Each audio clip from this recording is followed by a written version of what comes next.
Although you guys are aware Purdue's very close to Indianapolis, you guys have been so good when you face a road crowd, neutral site crowd. Why do you think you guys have been so good on the road, 10-0 in the Big 12 this year? I mean, just our culture. We pride ourselves on being tougher than the other team, so I feel like whenever you go into road environments, that's the only way to get a win. So we've had a lot of success doing that, and we're going to keep that formula. You guys always tell us, toughest team wins. It's part of the culture here. How does that kind of play out late in games when it does get tough, like it got against Gonzaga? I mean, we ain't handled the pressure too well, but end of the day, we came out with a win. So we were the tougher team for about 38 minutes of the game. So that got it done. What do you take away from those last 2 minutes then, moving forward? Don't play conservative. Just go score the ball. And then what have you seen from Purdue that impresses you on tape and through what they've scouted for you guys? I mean, they got a great team, obviously. Good guards, pretty good four-man. He's really good, leads them at scoring. They got shooters all over the floor. So, it's a different team than what we played in the past round. So they bring their own challenges for sure. Elder, does it take some getting used to playing in a football stadium with the way that the background is, or is that not really an issue? The backdrop, and they say it's kind of it gives off a weird for the shooters. Like the depth and stuff, depth. maybe? Yeah, I mean, depth possession is definitely a real thing. We played in there before, the Final Four year. So, I mean, it's different, but we both got to play on the same basket. So, if it's giving us problems, I'm sure it's giving problems too, hopefully. You guys being one of the best rebounding teams in the country, obviously, one of the drills is with the bubble. That's not uncommon across teams, I imagine. But what's different about maybe some of those bubble drills here versus maybe when you were at Baylor? What's the difference in the type of competitiveness when that bubble goes up there?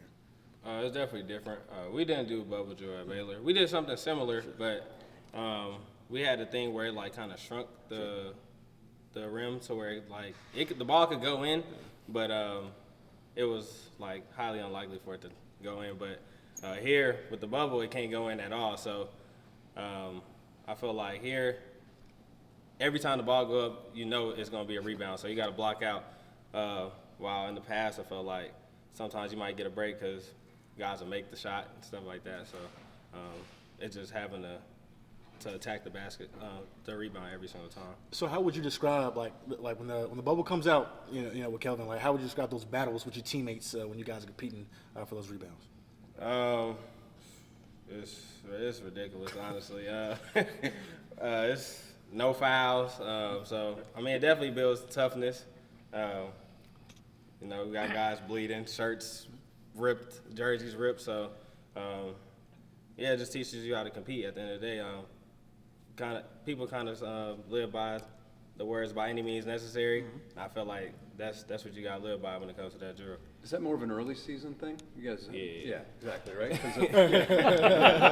You don't want to be doing it midway through the Big 12. Yeah, he'll bring it out during the season though for sure. But at this point, he ain't bringing it out. I knew not now. I knew not now. But. El, if you had to describe JoJo in one word, what would it be? A dog. Yeah, I mean he'd go out there and give us his all every single night. He blocks shots. Some of the shots I'm like, dang, they about to get a basket. He just comes out of nowhere and beats it off the glass. He's able to switch basically 1 through 5, guard. So I mean, another word, he just be creating havoc out there. So you were here for his first year, and he was hurt and stuff. Did you see that sometimes there's that look in that eye of a guy who didn't get to play in the tournament last year that wants to come in and make an impact? Have you sort of seen that throughout the season with him? I mean, for sure. Especially when you miss so much time, I feel like you have a different gratitude for being out there, and I feel like he's not taking it for granted because whenever you do have injuries and stuff, I feel like you kind of sit back and reflect and he really misses. So he's making the most of his minutes for sure. You guys are obviously very close as a team. You can feel that when you guys talk about it and stuff. What is it like having that tight of a bond and then sharing this kind of a journey where it's so rewarding and the stakes are so high and you guys get to do this together? I mean, this team is special. Like you said, we have a special bond, and we've been through a lot together. In the summer, waking up at 5:30, coming up here and doing conditioning, about to pass out, doing all that running. And then the adversity we faced in the beginning of the year, we were dropping games that were winnable games.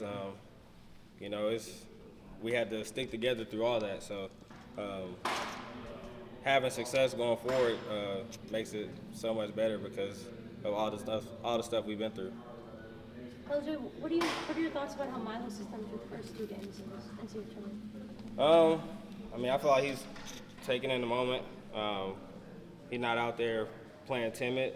He's treating it like how he treated all the other games. So we're going to continue to need him to be aggressive and play his game because when he's at his best, we're at our best. And Malik's had some really big rebounds for you guys. What are your thoughts on Malik's a really good rebounder towards the end and coming out big for you guys? I mean, he's a guy that does all the little things. His points may not scream at you on the stat sheet, but he's gonna get key block shots, rebounds. He's gonna dive on the floor. So, you know, he's a very important piece to our team for sure. What do you guys have to do to handle the trap better? Attack the score. I mean, that's really the main thing because a couple of times we got it out the trap, and then we waited for the trap again because we were playing like we were up and not to lose, while we could have advanced the ball and tried to go get a basket. So, you know, we gotta go. I know you say you guys don't do it anymore, but I am curious when it does come to that bubble drill. Who do you usually want on your team? Is it one-on-ones? What's the out like? What is it? Is it like 2-on-2? Is it 1-on-1? How does it usually work? It could be 2-on-2, 3-on-3. It could be 5-on-5 too. It just depends on however he wants to do it. But yeah, I just remember the first time it was brought out. Man, my legs were shaking. I was like, man, what are we doing? Yeah. So just like the last one on that one, but who's usually the best at it? Like, what do you want on your team? When you guys line it up? I want Ramon. Yeah, I want Ramon. Yeah, I don't know. There's something about him, man. He plays super hard. Then when there's no fouls, he's hard to handle when there's no fouls for sure. What is Ramon doing right now to help you guys get prepared, being that, you know, his situation? I mean, he's coming into practice playing hard every single day. He's one of the toughest covers on the team. You know, whenever he's playing with the scout team and stuff, he has complete freedom. And at the end of the day, he's a hooper. You know, he may not do certain things when he's playing with us, but he's able to do those things when he has the freedom to do it. So he's definitely a tough guard, and his intensity doesn't allow you to take plays off. So it's like every single possession you got to be locked in. Last question, if you got it. Works. Good. So good on the road, so good in front of hostile crowds. I think just staying connected. I think that's what we learned most from, you know, the beginning of the year, and you know, surviving teams' runs. Because, you know, basketball is a game of runs. Every team is going to go on a run. It's just about, you know, surviving and dousing the fire a little bit. And, you know, I think we do a good job of that on the road. You know, staying connected, staying together. You know, we work on that every day in practice, and, you know, just surviving, you know, the tough runs they go on. How big is the toughness component? It's everything, you know. You guys know very well that, you know, that's what this program is built on. So, you know, as long as we're the tougher team, you know, we usually come out on top of those games. LJ said it's a key to avoid maybe those final minute type situations you had the other night. Is there something to it, or is it just the way the game played out there? You know, sometimes that's just the way the game plays out. You know, we got to do a better job of, you know, just being more focused at the end of the games, turnovers, just taking care of the ball more, and making free throws. Good lesson to learn at this point? Yeah. You know, because, you know, it's a lot of good teams at this point, so, you know, a lot of the games can be close. So, you know, we got to learn to, you know, close out games the right way. You guys have been so good on the road this year. The fact that you're playing a team that's 70 miles from its home, does that sort of make it a road game, and is that sort of how y'all approach it? Yeah, but, you know, they're a good team. You know, the game will be tough, you know, wherever we play. You know, we can play them in Fertitta. It's still going to be a hard game. It's Purdue at the end of the day. So, you know, we just got to come out with the right mindset. What does stand out when you look at the tape and you see Purdue? What kind of comes to mind? They got a lot of good players. You know, good guards, good bigs. You know, they got the whole package. So, you know, we just got to, you know, watch more film, get more familiar with their game and how they play, and bring it to the game. Indy's the biggest of the arenas, the football stadium, the regionals. Does that, you know, affect things as a shooter? Do you want to spend more time there to get a sense of it? Or, No. I mean, I feel like, you know, it's the same as any other new gym that you go into. You go in, you get shots up. That's how we practice there. Get get as many shots up as I can before the game. Get as many shots up, you know, right before the game in our shoot around. So, you know, it's not too much of an emphasis. The 2 practices, you usually feel pretty good? Yeah. You know, you don't need too much time. Yeah, me personally, I don't know about other shooters, but, you know, me personally, I don't need, you know, too long of time, you know, to get used to the gym. Just a couple practices, and I feel good. I know you guys don't do it anymore this late in the season, but what do you remember about coming to U of H as a freshman, then breaking out the bubble for the first time, and the battles, you know, that you've, you know, kind of dealt with your teammates over the years? What about your first time? Let's start there. You know, you really, because I came here early, so, you know, I got a good look at, you know, the bubble and how it works, but it's just tough. You gotta be physical. You know, I feel like that's what, you know, makes a lot of us physical during the summer is, you know, how hard we practice. Not just with the bubble, but in anything we do. Any drill is really cutthroat, and you know, there's always consequences running. So, you know, it just makes the urgency, you know, a lot greater. I mean, what do you remember from the 5:30 summer workouts? They're just tough. You know, it builds a lot of mental toughness, and that's what I think is, you know, the key to this program. Coach Sam does a great job at, you know, challenging us, you know, in our, you know, up here, you know, as well as, you know, physically. You know, that makes us great. You know, that's what helps us, like I said, on the road, staying together. You know, what better way to work on that than, you know, waking up at 5:30 every morning, getting, you know, players tougher mentally and physically, so they can, you know, withstand moments like playing on the road. The videos were like you guys at the baseball. I think y'all even did the garage with the ramp. incline. Yeah. It just, so wasn't there one time where it was like almost like a Navy SEAL type deal where y'all Yeah. were, Bishop and Coach, you know, they pull out a lot of stuff, but you know, that's this program. You know, it's hard, it's difficult. That's why it's not for everybody. But you know, everybody on this team is built for it, and you know, that's why we're able to, you know, be in a position to, you know, make great runs in the tournament every year. Is the worst part of it the night before, the anticipation, or waking up at 5:30, or the workout itself? I would say at this point in my being a junior, going into my senior year, it's not really the night before. You know, I guess the very first night of the summer may be a little nervous, but it's really just the wake up and then, you know, getting yourself mentally prepared. But, you know, I've been here a while, I know how to do it. You know, I'm a morning person, so, you know, it's not too crazy, but yeah, it's still tough. if you had to describe JoJo in one word, what would it be? Unique. Is that his on-court or just in general? Just, In general, JoJo as a person, unique, for sure, in the best way possible. And on-court, how would you describe Unique. He does everything. You guys see he's everywhere. Scoring, defense, rebounds. Like JoJo really does everything. You know, it's a lot of nights where he's our best player, and there's not a lot of players like JoJo. That's why I say he's unique. You know, he does a lot of everything. Moving forward, how do you guys prevent a situation in the game being worse than it should be after being up 14? Watch a film and see what we did wrong and fix it. When you read the scouting report on Purdue, when you see them on tape? They pretty good. You know, they play hard. They got the player of the year. They 5-man, what's the first team, all conference? Monster shooters. They pretty good, you know, all around at the guard spot and the big spot. And the guards that they have coming off the bench, you know, really good. Crash the boards really hard, and they play good together. I think the big man, he's got some good footwork. It should be a nice little matchup between the two of you if that happens. Thoughts? You know, we respect our opponents. You know, he's pretty good. It's the reason he's the role he plays and the numbers he put up. So a lot of respect, you know, for those guys. But we're just trying to go in and execute the plan, the game plan. Trying to limit them to one shot. Like I said, they're a good offensive rebounding team. So just trying to carry over from what we did this past weekend and just try not to make the same mistakes again. You spent a lot of time with JoJo, and for a guy that didn't get to play last year this time of year, have you seen just something in him throughout the year that this is a guy that wanted to, you know, come in and do his thing and make an impact because he didn't get to play last year? Yeah, we know how good JoJo is. He shows every day in practice. And I think, him getting hurt last year was a big blow to our team. So, one, I'm happy that he got a chance to, play in the tournament and experience it. And, he's a great player. And I feel like all this experience that he has is only going to make him a better player. So,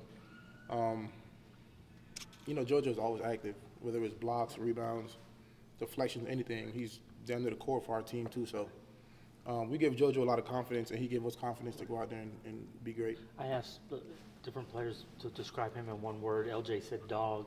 Emanuel said unique. How would you describe JoJo in one word? I would say hungry. He's never satisfied. He always feel like he can do better. He can always get better at whatever he does. So, especially with the work that me and him do with Coach Kellen, he always trying to find ways to ask questions and always trying to, get better. You've never seen anything less than a Sweet 16 in your career. Have you given yourself a chance to think about how kind of crazy that is? No, actually, I don't really be thinking like that, but that's pretty impressive, though, if you ask me. If I had another year next year, I'd do it again. And now heading to what, in many ways, is almost like a home crowd for Purdue. I assume battle-tested. What you've gone through in the Big 12 plays a big role in how you guys will approach this? Yeah, 100%. We went undefeated on the road in the Big 12, and especially when it's March Madness, we know these games, not going to be easy. So just try to not get caught up in the moment, and knowing they're going to probably have 20,000 fans there. That's everywhere we travel. So just trying to, just stay together. And like I said, just stick with the main plan, and just try not to let any adversity or anything get us out of our game. Did you guys learn anything from those last few minutes where they kind of worked their way back into the game that you can take from it? And Gonzaga? yeah, just when you had 11 points and they got it down to I think 1. Biggest thing I got out of that is when you have a good team on the ropes, you got to kill them because everybody's good. And I feel like these games are extremely long, especially with like media timeouts being like 3 minutes long. So that gives them time to catch their breath, get water, get energy, and come back out. So I just feel like when you grow a lead in March Madness, you got to keep that lead because you never know what can happen because all these teams are good now, especially down to 16 teams. Anything can happen. So what I took from that game is any chance you get to put a team where you got to. I know you guys don't do it anymore this late in the season, but when you look back on when Coach breaks out that bubble for the bubble drill, how would you say that builds toughness within this program? I think that's just our formula, which is rebounding. When you put the ball on the rim, there's no way in hell you can make it. So it's just a habit to keep trying to go for the offensive glass.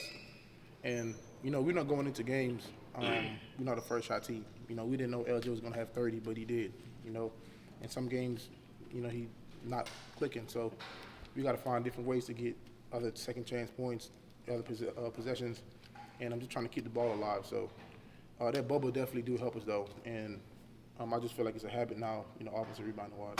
What do you remember about your freshman year when you came in the first time you lined it up with that bubble drill? What do you remember about that one? I just know, coming in from high school, I've always been a natural rebounder. But it's just when I first got here, I was, 192 pounds, going up against guys at 240. So I had to find different ways to get rebounds, which is not try to bang, go body with them, but trying to find different angles to get rebounds. So I think with the bubble, it kind of helped me, find angles when I play against bigger defenders instead of trying to put my body on them and trying to, outpower them because they're stronger than me. So I kind of use my athleticism to try to navigate and find the ball. You guys have been real active on social media about trying to get fans out there to Indianapolis. Can you speak to that a little bit and just, what it would mean to see a lot of Cougar Red out there on Friday?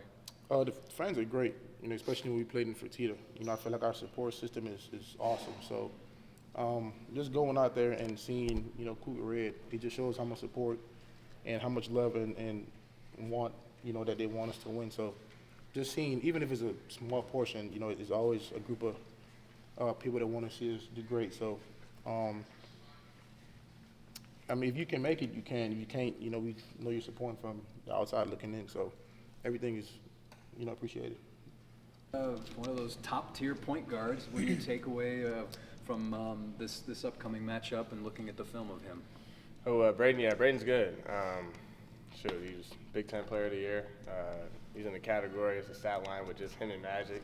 So, I mean, yeah, he's a pretty good player. I'm excited for the matchup. And then also when you guys have been dissecting what happened at the end of the last game, what are your takeaways on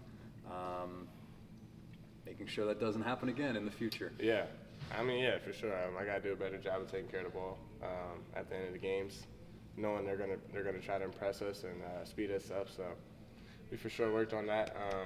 Yeah, I think we'll be fine in the future. So some of the guys, and I'm paraphrasing, I think LJ said, what, play not to lose or attack more? Is that part of that as well, you think? Yeah, I think we were a little too passive.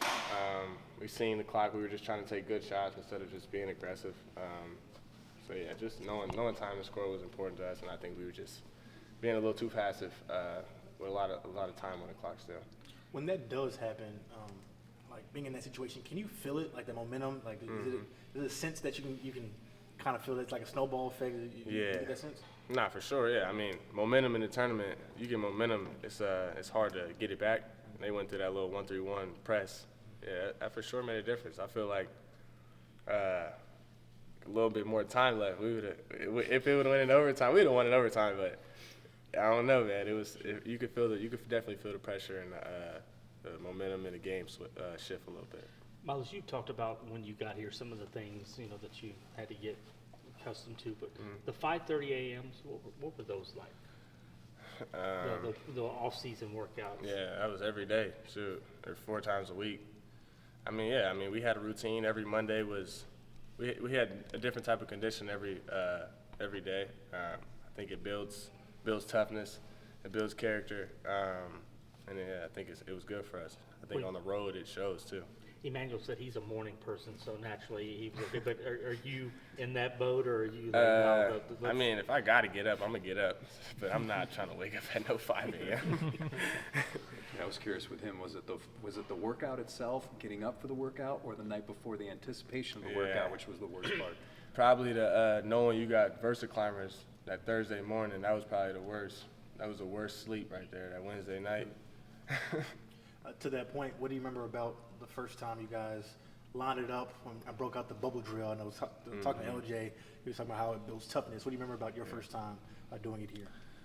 I mean, shoot, it was either the first or the second time was when I broke my nose. So, it definitely builds toughness. It's good for you, though. I mean, shoot, see how many offensive rebounds, what type of rebounding team we are. So I definitely think it's helpful. How would you describe those battles when, even LJ was mentioning, sometimes there's no fouls? Yeah. How would you kind of describe how competitive those are? Super competitive. And then I'm going against Malik. He's getting 13 rebounds. Let's go. Malik kiss his ass. Yeah, for real. It's tough to get a rebound over Malik. You got to make sure you hit him first. It was tough. It was me, Malik, E-Man. I'm going against physical guards. So, it was fun. It was for sure fun to compete. Each of your teammates had a different way of describing JoJo. In one word, how would you describe JoJo? A dog. That's what LJ said. That's what LJ said, yeah. A dog. He's trying to do whatever it takes to win. I mean, shoot, y'all probably see anytime y'all talk to him, he talks about winning. I mean, so for sure, I love playing with Joe. What type of dog would you describe? What type of dog? He a pit bull.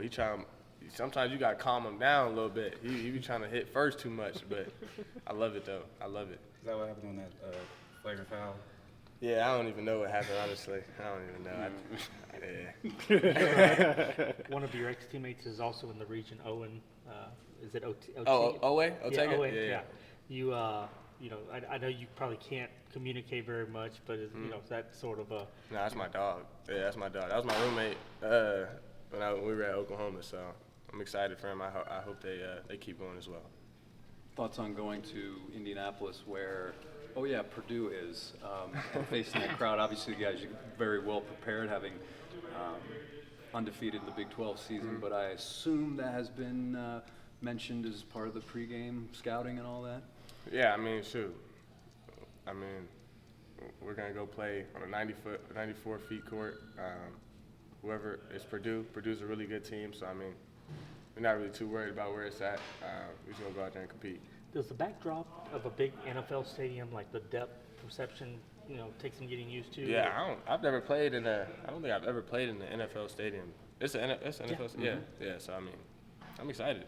Yeah, definitely the backdrop for sure plays. It's a little different. You gotta get used to it, but it won't be. Hopefully, it won't be that big of a difference for us. J1 was just telling us that about those last few minutes. You mentioned momentum, that you guys got to kind of take that approach that you got to the kill shot. You got to. Is that sort of something you learned from that kind of game, where from now on the games are going to be that much tougher? You can't really have those moments. Yeah, I mean each round, I feel like it's gonna be harder. I think just the way we start games, where we try to punch guys first, I think we got to end that way too. So, or do a better job at least.